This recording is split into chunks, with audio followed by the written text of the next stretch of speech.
Bonjour Sèvres, je m'appelle Stéphanie Montmarché, élève de la troupe d'Ussel et maman d'une élève des EDLC. Je vais partager avec vous l'extrait du livre Mémoire d'un tricheur, livre qui m'avait été conseillé par un ami, joueur invétéré, amoureux de Sacha Guitry.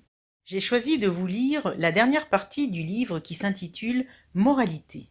Tout au long de cette lecture vous seront présentés les protagonistes de ce livre écrit en 1935, mais qui pour moi n'a pas pris une ride. Le jeu, vilipendé par ceux qui ne jouent pas, n'est pas du tout ce qu'ils en disent.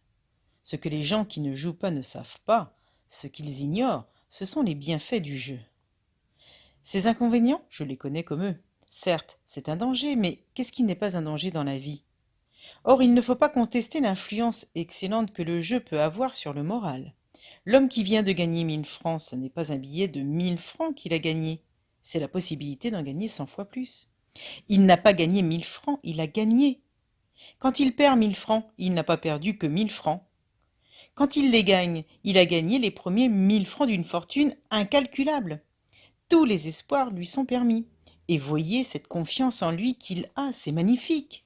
En amour, en affaires, pendant 24 heures, il va tout oser. Et ce début d'une fortune, dû au hasard uniquement, peut le mener à la fortune véritable. On dit du jeu que c'est un vice, c'est possible, mais je me méfie toujours un peu des assertions qui ne sont pas devenues des proverbes. Qu'on dise que l'excès en tout est un défaut, j'y consens volontiers. Mais si l'excès en tout est un défaut, ne pas jouer du tout, cela devient un défaut puisque c'est excessif. D'abord, qui a dit que le jeu était un vice? Un avare, probablement. Comment? Nous mettrions tous les jours en jeu notre santé, notre bonheur, et nous hésiterions à compromettre une parcelle de notre avoir monétaire. Ce serait attacher à l'argent vraiment trop d'importance. On ne doit pas jouer, s'écrient tous ceux qui ne jouent pas.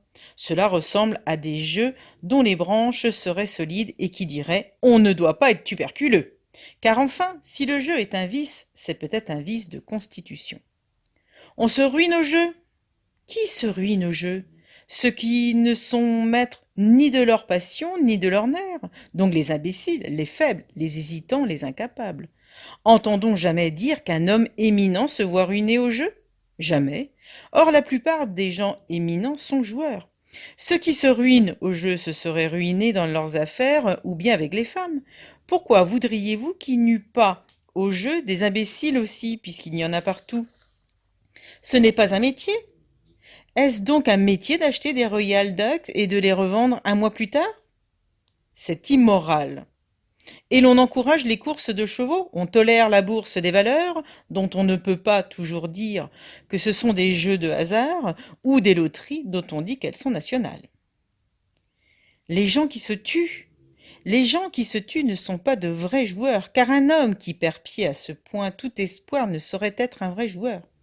Les suicidés du jeu sont généralement des hommes qui jouaient pour la première et la dernière fois, et qui jouaient en outre avec de l'argent appartenant à des personnes qui n'avaient pas été préalablement consultées sur l'emploi qu'ils venaient d'en faire.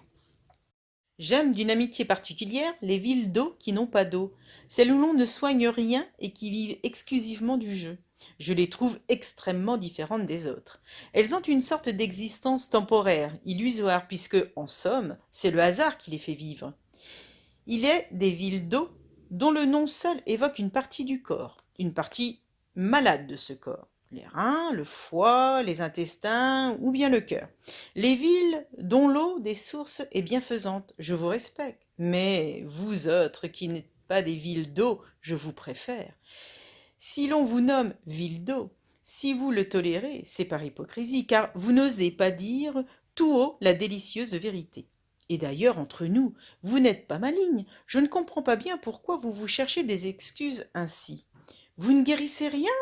En êtes-vous bien sûr? N'avons-nous que le corps malade? Et les chagrins, l'ennui, le doute, ne sont-ce que des mots? Ne sont-ce pas des mots? Le jeu ne guérit rien.